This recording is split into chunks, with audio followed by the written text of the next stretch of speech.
살아계신 하나님, 이 시간 하나님의 말씀을 전하고 듣습니다. 성령께서 역사하셔서 우리를 향한 하나님의 뜻을 잘 깨달아 알게 도우소서.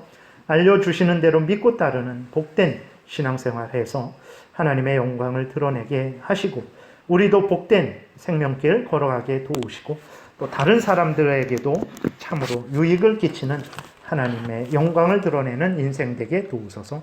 성령께서 온전히 주장하시기를 간절히 바라고 예수 그리스도의 이름으로 기도드렸습니다. 아멘.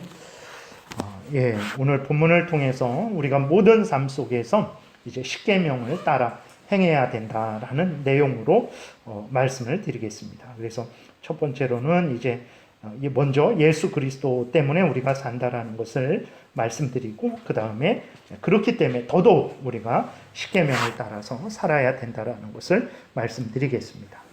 오늘 본문을 통해서 하나님이 분명히 말씀을 하세요. 하나님을 아는 사람이 누군가, 하나님의 사랑을 받은 사람이 누군가, 하나님 안에 거하는 사람이 누군가에 대해서 아주 명확하게 명백하게 말씀을 하십니다. 누굽니까?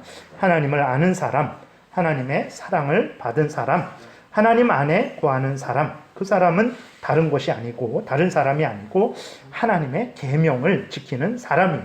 오늘 본문에서 이야기를 하고 있어요. 다시 보게 되면 우리가 그의 계명을 지키면 이로써 우리가 그를 아는 줄로 알 것이요, 하나님의 계명을 따르지 않는 사람들을 보고는 아직 하나님에 대해서 모르는구나 라고 이제 판단을 하는 거죠. 그를 아노라 하고 그의 계명을 지키지 아니하는 자는 거짓말하는 자요, 진리가 그 속에 있지 아니하되 누구든지 그의 말씀을 지키는 자는 하나님의 사랑이 참으로 그 속에서 온전하게 되었나니 이로써 우리가 그의 안에 있는 줄을 아노라. 그래서 아주 명백합니다.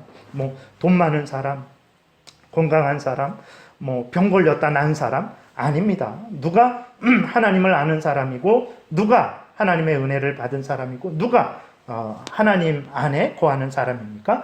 하나님의 말씀을 따라 살아가는 거예요. 하나님의 계명을 따라 살아가는 사람이 그러한 사람이죠. 그럼 하나님의 계명이 무엇입니까? 하나님의 계명은 첫째는 이 성경 전체를 말하는 거예요. 이 성경 전체, 그 다음에 그것이 아주 핵심적으로 인간들이 어떠한 마음과 태도로 하나님 앞에서 또 인간들 서로 간에 살아가야 되는지로 요약을 하면 그것이 바로 십계명이 되는 것입니다. 그것을 더 요약하면 하나님 사랑, 이웃 사랑. 그러니까 첫 번째부터 네 번째 계명은 하나님 사랑, 그 다음에 다섯 번째부터 열 번째 계명은 이웃 사랑이 되는 거예요. 똑같은 것입니다. 성경이 하나님의 계명이라는 것은 성경 전체, 그것을 핵심적으로 요약해서 표현한 것이 십계명. 그 다음에 그것을 더 요약하면 하나님 사랑, 이웃 사랑. 그러니까 하나님을 사랑해야 된다, 이웃을 사랑해야 된다. 그것은 다른 말로 표현하면 십계명을 따라서 살아야 된다, 하나님 말씀을 따라서 살아야 된다라는 것임을 우리가 깨달아야 돼요. 그러니까 하나님 사랑하는 것, 이웃 사랑하는 것하고 십계명하고 다른 걸로 알고 있는데 아닙니다. 똑같은 거예요. 여러분, 부모에게 불효하면서 부모의 자리에 있는 자들의 권위를 인정하지 않으면서 그 다음에 살인하면서, 간음하면서, 도둑질하면서, 거짓말하면서, 탐내면서 이웃을 사랑할 수 있습니까? 그거는 거짓말이에요. 그렇게 하면서 나는 이웃을 사랑해, 나는 당신을 사랑해 하면 거짓말입니다. 오늘 본문에서 분명히 말씀하고 있잖아요. 그를 아노라 하고 4절에 그의 계명을 지키지 아니하는 자는 거짓말하는 자다, 진리가 그 속에 있지 않은 거다 말씀을 하고 있는 거예요. 그러니까 이웃을 사랑해라 그랬을 때 우리는 그 사랑이라는 게 친절하고 그리고 그런 걸로 아는데 아닙니다. 물론 그러한 것들이 그 양순하고 부드럽고 그런 것들이 포함되죠.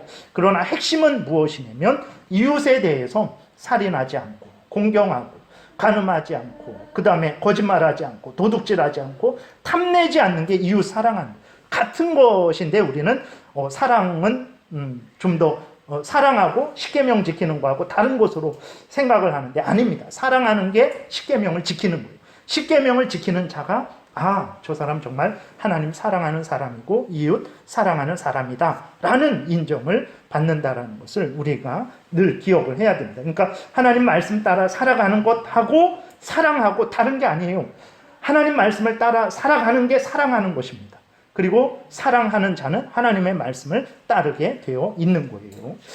그래서 하나님은 성경 전체를 통해서 하나님 말씀에 순종할 것을 늘 말씀하시죠. 신명기 10장 12절에 이스라엘아 내 하나님 여호와께서 내게 요구하시는 것이 무엇이냐 곧 내 하나님 여호와를 경외하여 그의 모든 도를 행하고 그를 사랑하며 마음을 다하고 뜻을 다하여 내 하나님 여호와를 섬기고 내가 오늘 내 행복을 위하여 내게 명하는 여호와의 명령과 규례를 지킬 것이 아니냐. 하나님이 요구하시는 거 다른 거 아닙니다. 돈 내놔라 뭐 이런 거 아니에요. 하나님이 요구하시는 것은 하나님이 명령하신 그 명령을 따라 살아가는 이 성경 말씀 전체. 더 요약하면 십계명, 더 요약하면 그것이 바로 하나님 사랑이고 이웃 사랑. 우리들이 잘 살기를 바라잖아요. 복되기를 바라고 형통하기를 바라잖아요. 그럼 하나님 말씀을 따라 살아가십시오. 이게 신명기 10장 13절에 내가 오늘 내 행복을 위하여 내게 명하는 여호와의 명령과 규례를 지키라고 했어요. 하나님의 명령은 우리의 행복을 위한 거예요. 여러분들이 십계명을 따라서 그 명령을 따라 살아가 보세요. 여러분들이 정말 복 받습니다. 여러분들의 마음이 평안하고 여러분들의 인생이 안전해요. 그러나 여러분 늘 우상 숭배하고 거짓말하고 뭐 도둑질하고 살인하고 온갖 나쁜 짓 해보세요.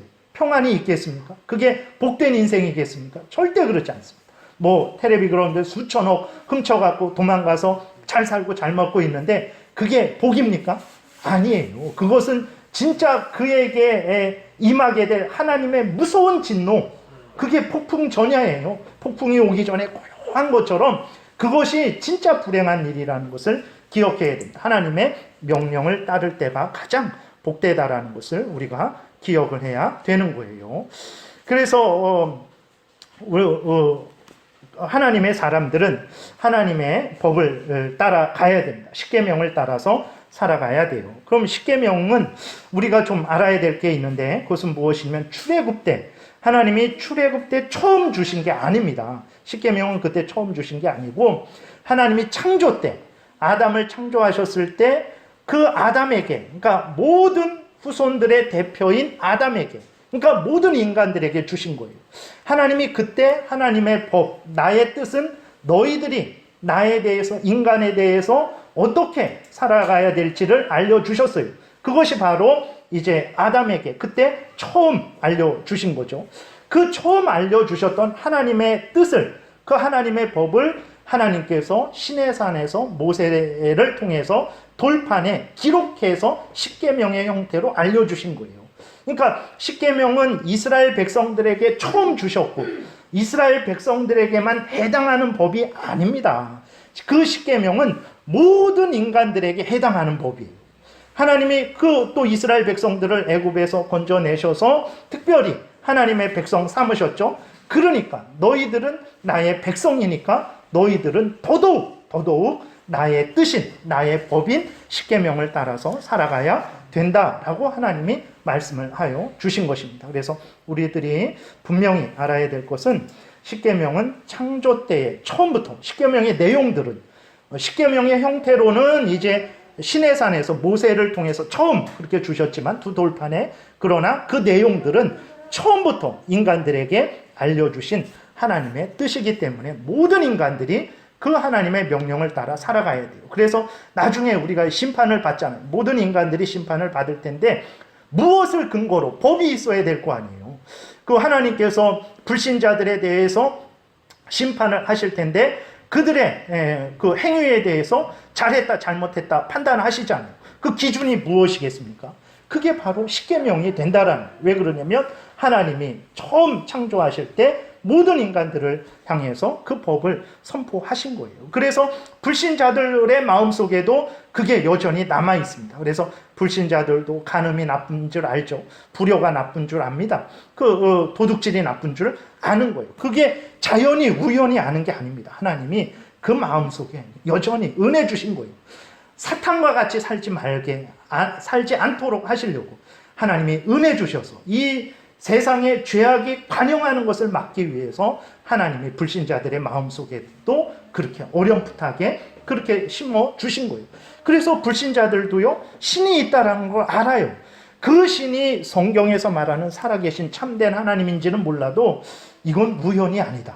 이건 정말 절대자가 있나 보다. 그래서 불교를 찾아가고 마호멧을 찾아가고 무당을 찾아가는 거예요. 그래서 어떤 일이 있을 때 빌게 되는 거예요.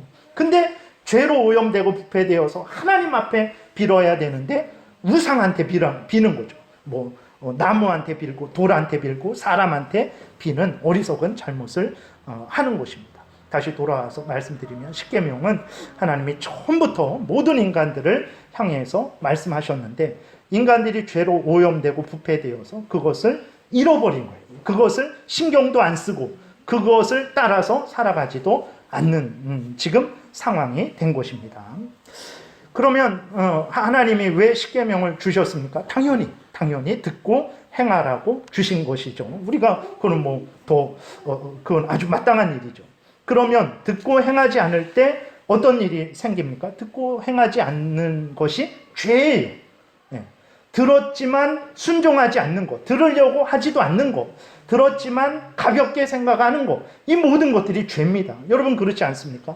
우리가 다른 어떤 사람에게 말을 했어요. 근데 그 말을 듣는 사람이 가볍게 들어요. 이렇게 중요하게 듣지도 않아요. 우리는 진지하게 이야기를 하는데 막 흘려들어요. 그러면 여러분들 어떻습니까? 잘했다. 그렇게 칭찬합니까? 고마워 합니까? 기분 나빠하잖아요.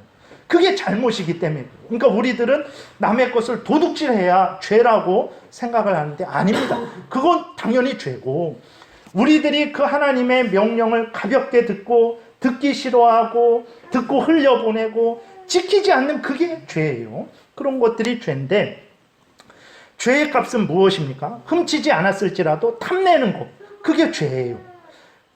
내가 남을 때리지 않았을지라도 미워하는 것, 그게 살인이잖아요. 그게 죄입니다. 내가 훔치지 않았을지라도 속으로만 범했을지라도 그게 죄예요. 속으로만 범해도 그건 죄고 죄의 값을 받아야 돼요. 죄의 값이 무엇입니까? 그건 사망이에요. 사망입니다. 사망이 어떤 사망입니까? 하나님과의 영적인 교제가 끊기는 것. 그 다음에 육체가 죽는 것. 그 다음에 지옥에서 영원 형벌 받는 것. 이게 사망이에요. 하나님이 죄에 대해서 벌을 내리실 때는 항상 이 세 가지가 같이 있는 거예요. 그래서 저 사람 수천억 원을 가지고 도망가서 지금 건강하게 살아있는데 아닙니다. 예수 그리스도 믿지 않는 사람들은 육신의 생명이 있지만 하나님과의 교제가 끊어진 거예요.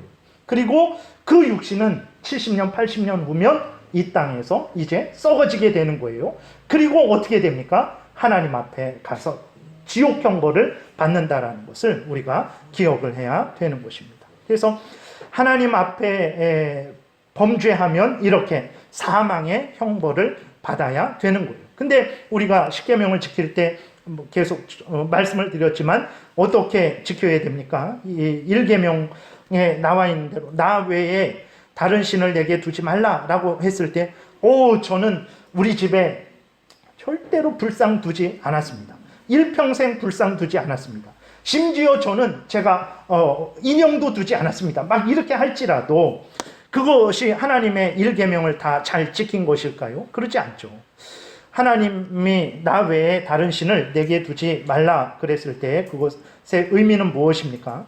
오직 하나님만을 참된 신으로 믿고 섬기되 마음 중심으로 말로 행동으로 하나님을 섬기고 기쁘거나 슬프거나 평안하거나 고난이 있거나 건강하거나 질병이 걸렸거나 또 정치적인 영역에 있거나 경제적인 영역에 있거나 사회 문화 등의 영역에 있거나 그러니까 어느 곳에서 무엇을 하든지 어떤 형편이든지 마음과 뜻과 정성과 목숨을 다해서 하나님을 제일 우선 중심으로 섬기는 것 그것이 바로 1계명을 지키는 거예요. 그렇게 하나님을 섬기지 않으면 그게 죄입니다. 그게 죄예요. 내 집에 불상 들여놓지 않았을지라도 내 마음과 뜻과 정성과 목숨을 다하지 않는 것. 어떤 형편이더라도 흔들리지 않고 견고하게 서서 하나님을 경외하지 않는 것. 내 마음으로도 하나님을 경외하지 않는 것. 그게 죄예요. 그것이 죄입니다. 그러한 죄를 짓게 되면 앞에서 말씀드렸던 대로 사망의 형벌을 받게 되는 거예요. 하나님의 법을 온전히 따르지 않는 자들, 하나님의 법을 어긴 자들은 물론이거니와 따르되 온전히 따르지 않는 것도 죄입니다. 그것이 우리 소요리 문답 공부하는데 나오는 것처럼 죄가 뭐냐? 하나님의 법을 수행하는데 온전히 수행하지 못하는 것도 죄고, 하나님의 법을 어긴 것도 죄고, 하나님의 요구하시는 수준에 못 미치는 것도 죄예요. 그러니까 그러한 죄를 짓는 사람들은 사망의 형벌을 받게 되는 거예요. 그래서 아무리 작은 죄일지라도 마찬가지입니다. 그래서 마태복음에 보게 되면 형제한테 이 바보야, 이 미련한 놈아, 그럼 우리들이 흔히 할 수 있는 그런 건데, 그러한 형제한테 이 바보야, 이 미련한 놈아 라고 하는 사람이 어떻게 됩니까? 관원에게 끌려가고 지옥불에 던져지게 되는 거예요. 그러니까 왜 그러냐면 모든 죄는 하나님의 법을 어기는 건데, 아무리 우리가 하찮게 생각하는 하나님의 법일지라도 그 법은 하나님의 법이에요. 신의 법입니다. 여러분들, 국가의 아무리 작은 법일지라도 그것을 정말 국가에서 그 법대로 집행하게 되면 정말 아무리 작은 일일지라도 그 형벌을 받게 되잖아요. 마찬가지입니다. 국가의 법도 그런데 살아계신 하나님의 법, 신의 법을 어긴 거예요. 아무리 작은, 그게 우리들이 생각할 때 하찮고 넘어가도 되는 것처럼 여길지라도 그것은 하나님의 법을 어긴 거기 때문에 하나님의 벌을 받습니다. 하나님이 주시는 벌을 받는 거예요. 신의 법을 어긴 것에 대한 벌을 받는 거예요. 그 벌이 사망이에요. 그래서 아무리 작은 죄일지라도 그 죄에 대한 값은 사망이라는 것을 우리가 늘 기억을 해야 됩니다. 그래서 그리스도인들은 작은 죄일지라도 괜찮겠지 하지 마십시오. 그 작은 죄가 점점 커지게 되고 그 작은 죄가 나를 사로잡게 되는 것이고, 그것 때문에 세상에서 말하는 것처럼 바늘도둑이 소도둑 되는 것처럼 그 작은 죄 때문에 우리가 사망에 이르게 된다는 것을 기억해야 되고, 그래서 그 작은 죄일지라도 미워하고 버려야 돼요. 속히 끊고 회개하고 돌이켜야 된다는 것을 우리가 기억해야 됩니다.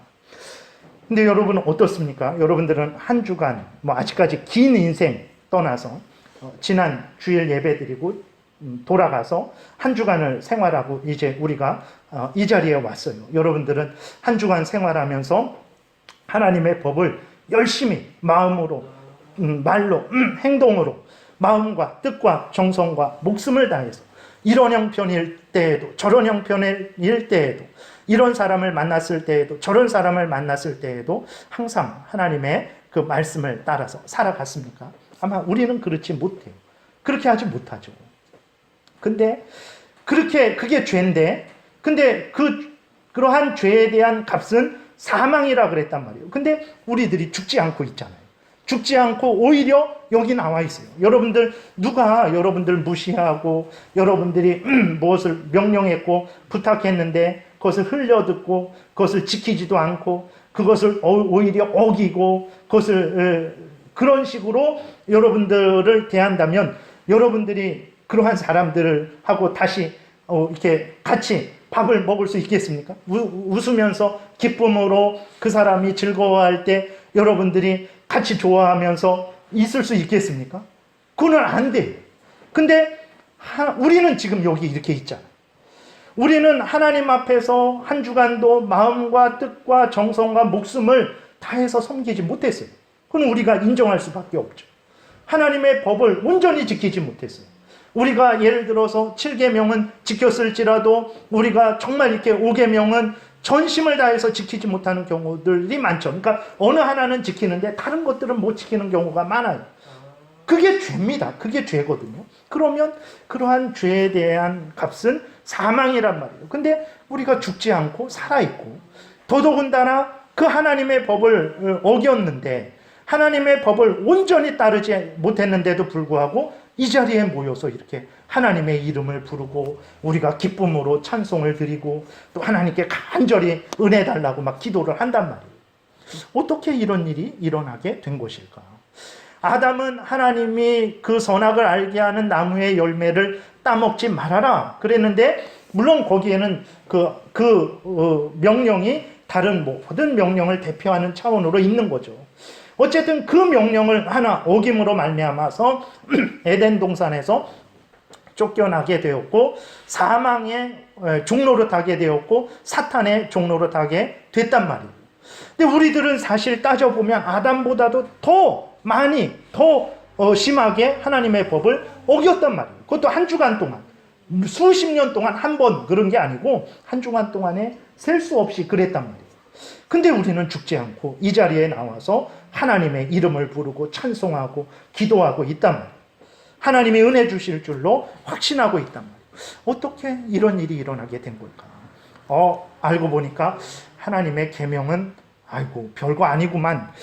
지켜도 되고 안 지켜도 되는 것인데 괜히 겁먹었구만. 이게 보니까 우리가 이렇게 살아있으니까 그래서 그런 것입니까? 하나님의 계명은 하찮은 것이고 우스운 것이고 대한민국의 법보다도 정말 이렇게 낮은 수준에 있는 것이기 때문에 우리가 이렇게 살아있는 것입니까? 아닙니다. 그럼 우리가 어떻게 이렇게 살아서 여기 모여서 예배를 드리는 것입니까? 바로 예수 그리스도 때문에 그런 거예요. 하나님의 법이 하찮아서 하나님의 법을 어겨도 돼서 성경 말씀대로 십계명을 따라서 살아가지 않아도 돼서 우리가 여기 이렇게 앉아 있는 것이 아니고 원래 그러면 죽어야 되는 거예요.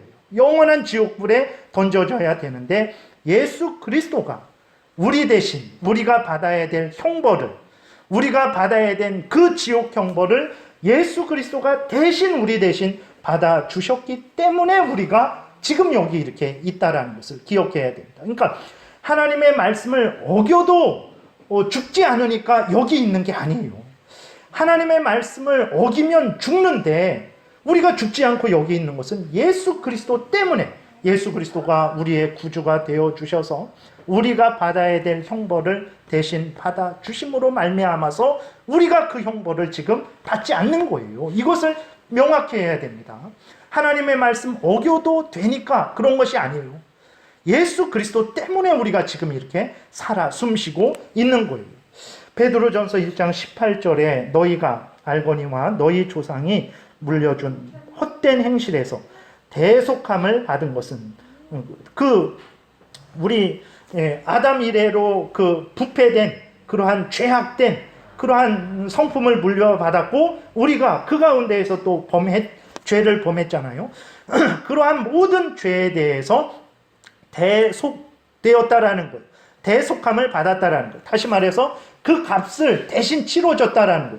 누가 대신 그 값을 치렀습니까? 죄값을 누가 치렀습니까? 은이나 금으로 된 것이 아니고 은이나 금같이 없어질 것으로 된 것이 아니고 오직 흠없고 점없는 어린 양 같은 그리스도의 보배로운 피로 된 것이라는 거예요. 우리가 죄를 짓고 그 죄가 있어서 사망의 형벌을 받아야 되는데 그 값을 치렀단 말이에요. 근데 누가 치렀습니까? 예수 그리스도가 그 피를 흘리심으로 말미암아 그 값을 치른 거예요. 그래서 우리가 지금 이렇게 살아 있는 것입니다. 베드로전서 2장 24절에 친히 나무에 달려 그 몸으로 우리 죄를 담당하셨다 그랬어요. 이는 우리로 죄에 대하여 죽고 의에 대하여 살게 하려 하심이라. 그가 채찍에 맞음으로 너희는 나음을 얻었다. 이사야 53장에 있는 말씀이죠. 히브리서 9장에서도 이와 같이 그리스도도 많은 사람의 죄를 담당하시려고 단번에 들이신 바 되었다라고 이렇게 기록이 되어 있어요. 그러니까 여러분 우리가 기억해야 될 것은 한 주간 하나님의 말씀을 마음과 뜻과 정성과 힘과 목숨을 다해서 지키지 못했고 그리고 어떤 형편처지든지 간에 변함없이 한결같이 하나님의 말씀 따라 살지 못했는데도 불구하고 이 자리에 이렇게 모인 것은 하나님의 말씀 안 지켜도 사니까 아닙니다. 우리의 공로 때문에 아니에요. 예수 그리스도 때문에. 예수 그리스도가 우리 대신 우리가 받아야 될 형벌을 대신 받아주셨기 때문에 그런 거예요. 그 은혜가 유지되는 것도 마찬가지예요. 여러분들이 얻은 구원이 유지되게 하시려고 여러분들이 얼마나 애썼습니까? 우리들이 하나님이 주신 은혜를 유지하기 위해서 우리가 얼마나 애썼습니까? 우리가 우리의 재산을 지키는 것만큼 애썼습니까? 우리가 하나님이 주신 구원을 유지하고 잃어버리지 않기 위해서 여러분 밤잠을 설친 적이 있습니까? 밤낮 안절부절하면서 정말 이 구원을 지켜야 되는데 하면서 열심히 그 구원을 지킨 적이 있습니까? 있으면 한 10년 그렇게 했습니까? 한 20년 그렇게 하신 분 계시나요? 없어요. 없어요. 근데도 우리가 지금 여기 이렇게 나와 있다. 예수 그리스도께서 여전히 우리의 구주가 되어 주셔서 우리를 용서하시고 우리를 지켜주시고 우리를 보호해 주시고 우리에게 은혜 내려주심으로 여기 이렇게 있는 거예요. 하나님의 말씀 지키지 않아도 되니까 여기 있는 게 아닙니다. 하나님의 말씀 지키지 않으면 지옥 가야 되는데 예수 그리스도 때문에 우리가 구원 얻는 것이고 그 구원이 유지되고 있는 거예요. 그래서 여기 이렇게 우리가 앉아있게 된 것이라는 것을 늘 기억을 해야 됩니다. 하나님의 말씀이 하찮고 가벼워서 그런 것이 아니에요. 예수 그리스도 때문에 우리가 이렇게 살아있다는 것을 기억을 해야 되는 거예요. 그러면 예수 그리스도 때문에 예수 그리스도가 항상 우리의 구주가 되어주셔서 우리를 위해서 중보해 주시고 우리를 지켜주시니까 그러면 우리는 이제 게으르고 나태하게 살아가도 되겠습니까? 우리가 범죄하며 살아가도 되겠습니까? 한 주간 대강사라도 예수님이 지켜주는데 앞으로도 대강사라도 되겠지, 이러한 마음 갖고 대강사라도 되겠습니까? 절대로 안 돼요. 그러한 생각은 누가 주는 생각입니까? 사탄 마귀의 주장. 구원파가 그렇게 하고 있는데 그들은 사탄 마귀의 대리자라는 것을 우리가 기억을 해야 됩니다. 그들도 반드시 회개하고 돌이키지 않으면 사탄 마귀와 함께 영원한 지옥불에 들어가게 될 수밖에 없는 거예요. 예수 그리스도가 지켜주니까 우리는 대강사라도 된다. 그것은 예수 그리스도의 거룩한 십자가 공로를 더럽히는 거예요. 그것은 하나님의 은혜를 모독하는 것입니다. 그것은 성령의 구원 사역을 회방하는 것이라는 것을 기억해야 돼요. 그것은 다시 악한 사탄 마귀의 종노릇하는 것이라는 것을 기억해야 되는 것입니다. 그래서는 안 돼요. 그건 하나님의 말씀을 또한 모독하는 것이라는 것을 기억해야 됩니다. 하나님이 분명히 말씀하셨어요. 로마서 6장 1절 2절에 그런즉 우리가 무슨 말을 하리요?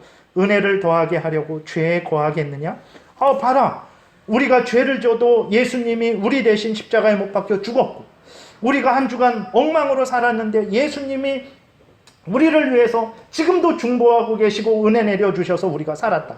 그러면 예수 그리스도의 은혜를 더 크게 하기 위해서 내가 더 악한 죄를 짓는 거예요. 더 악한 죄를 지면 예수 그리스도의 은혜가 더 커질 거 아니냐. 내가 왜 하나님께 벌을 받냐. 나는 예수 그리스도의 은혜를 더 커지게 하고 있는데 이런 아주 궤변을 늘어놓는 자들이 옛날에도 있었고 지금도 있는 거예요. 근데 그건 우리와 다른 그 궤변입니까? 아니에요. 하나님이 지켜주시니까 대강사라도 되겠구나. 하나님의 이 십계명 마음을 다해 뜻을 다해 목숨을 다해서 어떻게 지키나. 그렇게 하면 살아갈 수 있나? 적당히 신앙생활 해야지 라는 것이 바로 그렇게 로마서 6장 1절에 말하고 있는 대로 예수 그리스도의 은혜를 더하게 하려고 죄를 져도 된다라는 주장과 똑같다라는 것을 기억해야 돼요. 우리가 그러한 일을 하고 있는 거예요. 그래도 되겠습니까? 2절에 그럴 수 없느니라. 죄에 대하여 죽은 우리가 어찌 그 가운데 더 살리요? 그럴 수 없는 거예요. 예수 그리스도 때문에 산다고 해서 그럼 우리가 함부로 살아도 된다? 그건 안 돼요. 예수 그리스도 때문에 사니까 우리는 더 하나님 제일 우선 중심으로 더 하나님의 말씀을 따라서 살아가야 되는 거예요. 그것이 바른 마음이고 바른 믿음의 태도고 하나님이 원하시는 것이지 예수 그리스도가 지켜주니까 이제는 적당히 살아도 되겠다. 적당히 신앙생활 해도 되겠다. 라는 것이 여러분 그게 사탄 마귀에게 속는다라는 것임을 기억해야 됩니다. 로마서 6장 12절에 그러므로 너희는 죄가 너희 죽을 몸을 지배하지 못하게 하여 몸의 사욕에 순종하지 말고 또한 너희 지체를 불의의 무기로 죄에게 내주지 말고 오직 너희 자신을 죽은 자 가운데서 다시 살아난 자 같이 하나님께 드리며 너희 지체를 의의 무기로 하나님께 드리라고 했어요. 이게 하나님이 우리에게 원하시는 거예요. 여러분 우리가 이러한 은혜를 받고 있는 거예요. 근데 우리는 어떻습니까? 한 주간 살 때 늘 그냥 반복되고 늘 적당히 그런 신앙생활 하고 있지 않습니까? 그것이 바로 죄 가운데 거하는 것이라는 것을 기억해야 됩니다. 나는 도둑질한 적이 없어요. 한 주간 동안 생각해봐도 나는 마음으로도 도둑질하지 않았습니다. 그랬을지라도 정말 하나님의 말씀을 적극적으로 마음과 뜻과 목숨을 다해서 지키려고 하지 않는 그게 죄라니까요. 그게 죄 가운데 거하는 거라니까요. 그것이 하나님 앞에서 지옥 갈 형벌을 받는 죄된 행위예요. 우리가 어찌 그러한 마음과 태도로 계속 살아갈 수 있겠습니까? 하나님의 말씀을 들었는데 아유 뭐 그냥 다 어떻게 그렇게 살아 라고 하고 그 말씀을 따라 살아가려고 하지 않는 그것이 바로 잘못된 것이라는 거예요. 그게 사탄에게 속는 거예요. 우리가 십계명을 몇 달에 걸쳐서 들었어요. 모든 하나님의 말씀을 들었어요. 근데 그 말씀을 가볍게 생각하고 지키지 않아도 되겠지라는 마음이 죄 가운데 거하고자 하는 마음이라는 것을 우리가 기억을 해야 되는 것입니다. 여러분, 예수 그리스도께서 왜 우리를 구원하셨습니까? 이제는 죄를 미워하고 버리고 회개하고 돌이켜서 하나님을 사랑하고 하나님의 먹든지 마시든지 무엇을 하든지 하나님을 위해서 살게 하려고 우리를 대신해서 십자가에 죽으신 거예요. 로마서 14장에 나와 있는 대로 사나 죽으나 주를 위해 살고 주를 위해 죽게 하시려고 우리를 대신해서 죽으신 거예요. 근데 우리들이 일상생활 가운데 더 하나님 앞에 나아가려고 하지 않고 더 하나님의 뜻대로 살려고 하지 않으면 그 예수 그리스도의 죽으신 의도를 지금 우리가 거역하고 있는 거라니까요.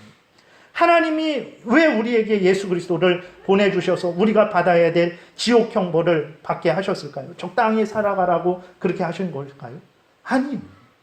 이제는 고린도후서 5장에서 말씀하고 있는 대로 이제는 너희 자신을 위해서 살지 말고 이제는 죽었다가 다시 살아나신 자 예수를 위해서 살게 하시려고 예수 그리스도를 보내주셔서 우리 대신 죽게 하신 거예요. 근데 우리들이 그러한 은혜를 받아놓고 하나님의 명령을 따라서 일상생활 가운데 가정에 있든지 직장에 있든지 교회에 있든지 믿는 사람들과 함께 있든지 믿지 않는 사람들과 함께 있든지 우리가 뭐 가난하든지 부하든지 어려움이 있든지 아니면 평안하든지 어떤 형편 처지에 있을지라도 하나님 말씀을 따라 살아가야 되겠다라는 물론 그렇게 해도 부족하죠. 그래도 그러한 마음과 태도로 인생을 살아가지 않으면 그게 죄 가운데 머물고자 하는 마음이라니까요. 우리는 도둑질하지 않으면 나는 그래도 죄는 짓지 않았지 라고 생각을 하는데 아닙니다. 마음과 뜻과 정성과 힘을 다하지 않는 그게 죄라니까요. 그러니까 죄에 대한 정의를 우리가 분명히 해야 돼요. 내가 양심의 가책을 느끼니까 죄가 아닙니다. 내가 양심의 가책을 안 느껴도 모든 사람이 국가에서 재판 대법원에서 무죄라고 선고해도 하나님의 법을 성취하는데 모자란 것이라면 하나님의 법을 어긴 것이라면 그건 죄예요. 보세요. 나중에 하나님께 형벌 받는지 안 받는지. 형벌 받습니다. 여러분, 우리들의 삶은 어떻습니까? 하나님을 위하는 인생을 살고 있습니까? 다른 표현으로 십계명을 따르는 삶을 살고 있습니까? 우리들이 교회에 있을 때에도 항상 이 십계명이 하나님의 법이, 하나님의 말씀이 우리 중심에 있어서 우리를 인도하고 있습니까? 우리들이 가정에 있을 때에도 항상 이 십계명이, 이 하나님의 법이, 하나님의 말씀이 우리 중심에 있어서 우리의 삶을 인도하고 있습니까? 우리들이 직장에 있을 때에도 항상 이 십계명이, 하나님의 법이 우리 중심에 있어서 우리를 인도하고 있습니까? 믿는 사람들과 있든지 믿지 않는 사람들과 있든지 어떤 형편 처지이든지 간에 이 하나님의 말씀이 우리를 이끌어가고 있습니까? 하나님의 뜻 따라 살아가고 있습니까? 하나님을 더 사랑하려고, 이웃을 더 사랑하려고 애쓰고 힘쓰고 있습니까? 아니면 다른 법이 우리의 중심에 있어서 우리를 움직이고 있습니까? 다른 목적이 우리의 중심에 있어서 다른 목적을 따라 살아가게 하고 있습니까? 이게 죄라는 거예요. 하나님이 창조하신 목적이 무엇입니까? 하나님의 찬송을 부르게 하려고, 하나님의 영광을 드러내게 하려고, 하나님의 뜻을 따르게 하려는 거예요. 하나님이 예수 그리스도를 보내주셔서 우리를 죄에서 구원하신 목적이 무엇입니까? 똑같아요. 하나님을 이제는 죄에서 벗어나서 하나님을 경외하고 그 명령을 따라 살아가게 하려고. 죄가 무엇입니까? 하나님을 경외하지 않고 그 명령을 따르지 않는 거예요.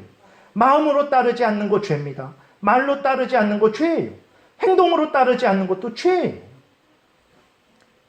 하나님이 지금도 우리를 지옥에 던지시지 않고 이렇게 오늘 주일날에도 이렇게 교회로 불러 모아주셔서 은혜를 받게 하시고 하나님께 예배드리게 하시고 이 모든 은혜를 내려주신 목적이 무엇입니까? 똑같아요. 하나님을 경외하고 그 명령을 따라서 살게 하려는 것이라는 것을 우리가 기억을 해야 되는 것입니다. 하나님이 우리의 인생 속에서 많은 여러 가지 고난을 겪게 하시는 목적이 무엇입니까? 깨어있게 하려고. 우리로 하여금 강한 군사 되게 하려고. 그래서 어떤 형편 처지든지 간에 흔들리지 않고 견고하게 서서 하나님을 경외하는 그 명령을 따라 살아가는 사람 만드시려고 그런. 그리고 또 우리가 범죄했을 때에는 그 죄를 깨닫고 미워하고 버리게 하려고 우리로 여러 고난을 겪게 하시는 것입니다. 하나님께서 우리의 모든 인생을 통해서 이루고자 하시는 목적은 다른 것이 아니에요. 우리로 하여금 하나님을 경외하고 그 명령을 따라서 살게 하려는 거예요. 베드로전서 4장 1절에 그리스도께서 이미 육체의 고난을 받으셨으니 너희도 같은 마음으로 갑옷을 삼으라. 이는 육체의 고난을 받은 자는 죄를 그쳤음이니 그 후로 다시 사람의 정욕을 따르지 않고 하나님의 뜻을 따라 육체의 남은 때를 살게 하려 함이라. 너희가 음란과 정욕과 술취함과 방탕과 향락과 무법한 우상 숭배를 하며 이방인의 뜻을 따라 행한 것은 지나간 때로 촉하도다 그랬어요. 이제는 하나님의 자녀가 되었으니 하나님을 경외하고 그 명령을 따르라. 하나님을 경외하는 게 그 명령을 따르는 거예요. 그 명령이 무엇입니까? 이 성경 말씀이에요. 더 요약하면 십계명이 됩니다. 다른 표현으로 하면 하나님을 사랑하고 이웃을 사랑하는 거예요. 자유주의자들은 그것을 오해하죠. 인간적인 사랑이 그 하나님이 원하시는 거예요. 아닙니다. 그 하나님이 이웃을 사랑하라 그랬을 때 그것은 다른 표현으로 십계명 5번째부터 10번째 계명을 지키라는 거예요. 그게 이웃 사랑이에요. 여러분, 인간을 향한 하나님의 법 십계명에 대해서 우리가 들었어요. 이 성경 전체에 또 다른 말씀들을 들었어요. 우리가 어떠한 마음과 태도를 가져야 되겠습니까? 흘려보내지 말아야 됩니다. 마음에 깊이 간직해야 해야 됩니다. 그래서 우리가 가정에 있든지 직장에 있든지 믿는 사람들과 있든지 믿지 않는 사람들과 있든지 우리가 평안하든지 고난 가운데 있든지 교회에 있든지 밖에 있든지 어느 곳에서 무엇을 하든지 항상 하나님의 명령을 따라서 알려주신 대로 믿고 따라 살아가야 돼요. 그것이 하나님이 우리에게 원하시는 본분이에요. 그러한 마음을 갖지 않고 그러한 삶을 애써 힘쓰지 않는 그것이 죄입니다. 그게 죄예요. 그것이 바로 형벌받아 마땅한 거예요. 근데 하나님이 예수 그리스도 안에서 오늘도 우리를 용서해 주시죠. 너그러이 오래 참아 주시죠. 왜 그렇습니까?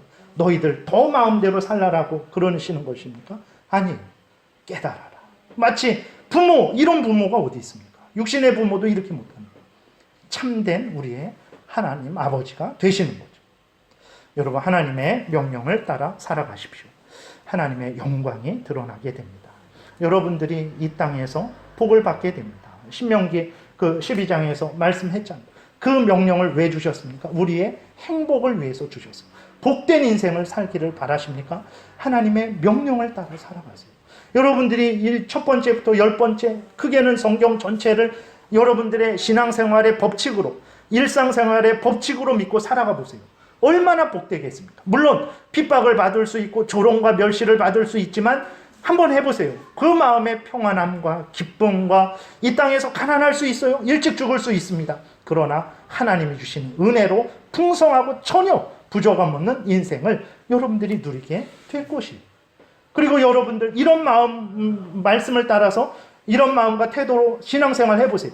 정말 이웃을 위하게 됩니다. 이런 마음과 태도로 말씀의 근거에서 경영을 하는 경영자가 노동자들을 착취하겠습니까? 아니, 이런 마음과 말씀을 가지고 일하는 노동자가 경영자들을 이렇게 핍박하고 그렇게 하겠습니까? 그러지 않다.